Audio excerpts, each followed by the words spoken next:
Hi, today I will start with the story of Mahabharata.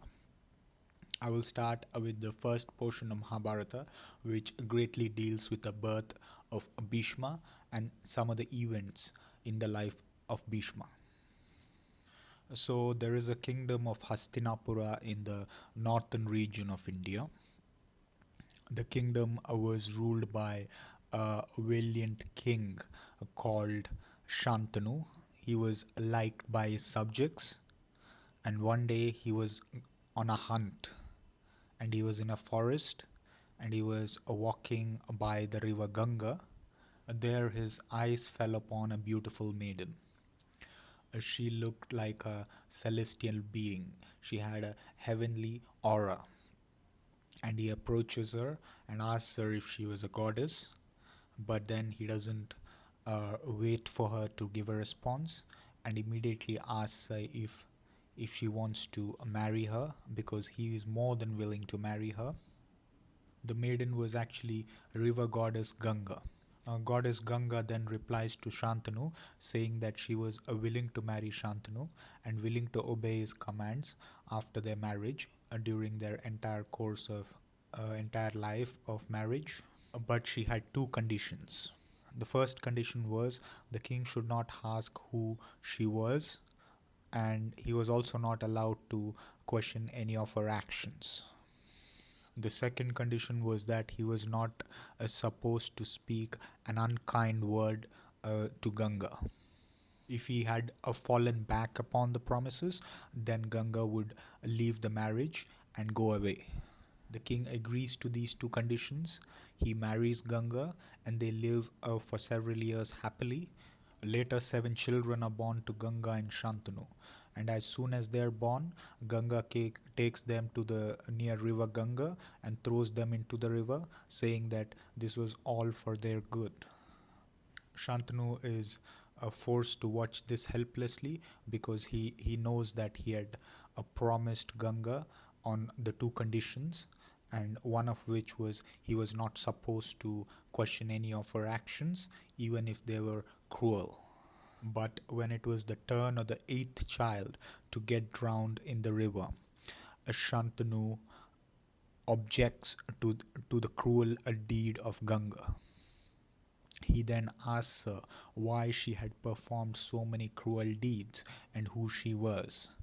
Ganga firstly reminds Shantanu of the condition that he had broken, and she was now going to leave.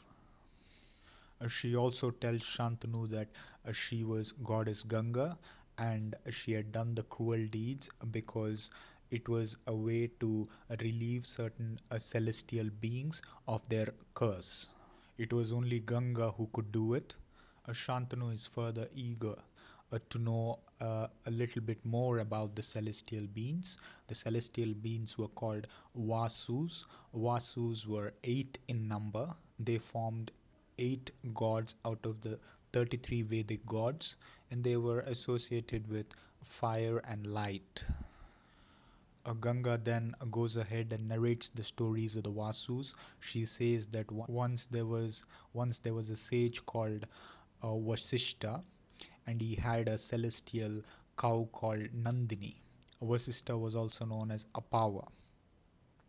The 8 Vasus, along with their wives, visited the hermitage of Vasishta once, and these 8 Vasus were headed by a Vasu called Prithu. As soon as they reached the hermitage of Vasishta, eyes of one of the Vasus, Dhvu, fell upon the celestial cow Nandini. He was mesmerized by her large eyes, full udders, and he also knew that the cow would give abundant milk. The signs were all auspicious. It also meant a lot of wealth. The wife of the Vasu called Dhvu wanted to possess the cow. Dhvu then decides to rob the cow. He takes the help of rest of his brothers, and he robs the cow and leaves the hermitage. When Vasus visited Vasishta's place, Vasishta was not in his hermitage. Now when Vasus left, having robbed the cow, Vasishta returns to his hermitage and finds that Nandini is not there. A sage Vasishtha uses his yogic powers and finds out that it was the work of the Vasus, and he immediately curses them, saying that they would be born as human beings. On hearing about the curse, the Vasus rush back to the sage and plead his forgiveness. The sage, being a kind person, says that the curses cannot be undone. But what will happen is, as soon as seven other Vasus are born as human beings, they would be relieved of the curse. But the eighth Vasu, the main perpetrator, would have to stay on earth, but he would be well respected. He would be a man of virtue and will be deeply learned. This way, Vasishtha reduced the extent of their curse. The Vasus then go to goddess Ganga and ask from her a boon, the boon that they be born from her womb. Ganga then agrees, and Ganga now, after having narrated the entire story, says that the eighth child born in her womb was the main perpetrator who robbed the cow Nandini, that of Vasishtha. Ganga also says that she would have the custody of the child until he becomes an adult. As soon as he becomes an adult, the custody would transfer to Shantanu. So therefore, Shantanu at that moment was heavy hearted. He did not like parting from his son. One day, Shantanu was on a hunt and he was walking by the banks of river Ganga. Once again, he is walking by the banks of river Ganga. In the past also, he was walking by the banks of river Ganga and his eyes fell upon the beautiful maiden goddess Ganga. This time as well, he is walking by the river Ganga. He was trying to find the deer that was shot by his arrow, but on the way, he saw that there was an unusual shallow spot in the river Ganga. The shallow spot was caused by a vertical row of arrows. On observing a little bit more, he could find that it was the work of a boy. He was impressed by the boy's skill. While he was thinking about all these things, a goddess Ganga appears in front of him and says him that the boy was the eighth child whom she has taken custody of in the past. She tells Shantanu that it was time that the custody be shifted from her to Shantanu. She also tells Shantanu that the boy is well read in Vedas. He was tutored by Vasishtha himself. Remember, Vasishtha was the sage who cursed the Vasus, and one of the Vasus is still on earth in the form of the present boy. The boy was as good a bowman as the god of war Indra. Saying this, Ganga disappears and transfers the custody of the boy from herself to Shantanu. Shantanu is overjoyed. Shantanu takes the boy to his capital. There he names him as Deva Vrata or Gangaya. He also proclaims that he would be his heir apparent. 4 years pass happily, and once again the king Shantanu is near the bank of a river. This time it is river Yamuna, and he is also strolling and is not on a hunt. There he spots a beautiful maiden and wants to marry her, and there is a fragrance that is emanating out from her body, and it was as a result of a boon that has been given by a sage to this beautiful woman. He approaches this woman and asks her who she was and what she was doing in the banks of river Yamuna.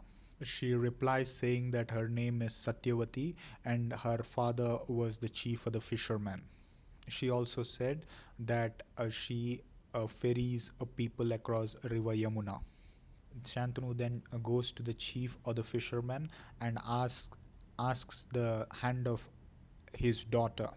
The fisherman readily agrees to the proposal, but he has one condition.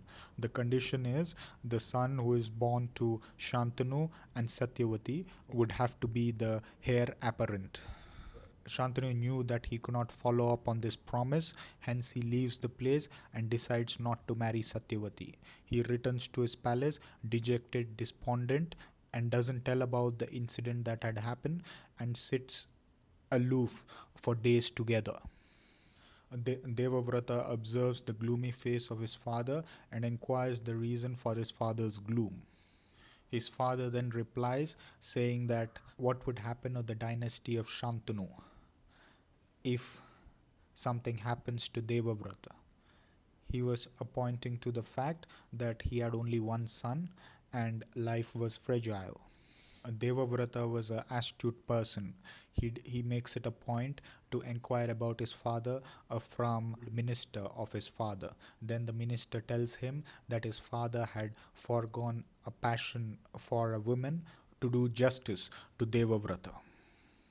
Then Devavrata, accompanied by the chiefs and the courtiers of Hastinapura, goes to the chief of the fishermen and pleads for the hand of his daughter on behalf of his father. The chief of the fishermen once again repeats the condition that he put to Shantanu. Then Devavrata takes a vow, saying that it would be the son of Shantanu and Satyavati who would ascend the throne of Hastinapura after Shantanu. The chief of the fishermen is still not satisfied. He further poses another question. He says that what would happen if the sons of Devavrata don't follow up on the vow that Devavrata has taken. In effect, the chief of the fishermen was apprehensive of a possibility that there would be a conflict for the throne of Hastinapura between the sons of Bhishma and the son of Shantanu and Satyavati. To quell the apprehensions of the chief of the fishermen, Devavrata then takes another vow. This time, he takes a vow that he would not marry his entire life, he would remain a bachelor. Impressed with such a strong willed vow, flowers are showered from the heaven, from the gods and from the sages.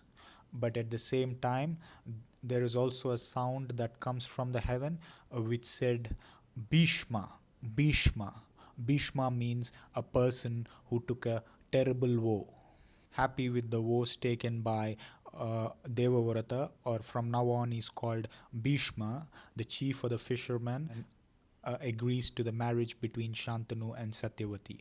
Bhishma himself takes Satyavati on his chariot to Hastinapura. As soon as they reach Hastinapura, Bhishma goes straight to his father and tells about the incident that had occurred with the chief of the fishermen.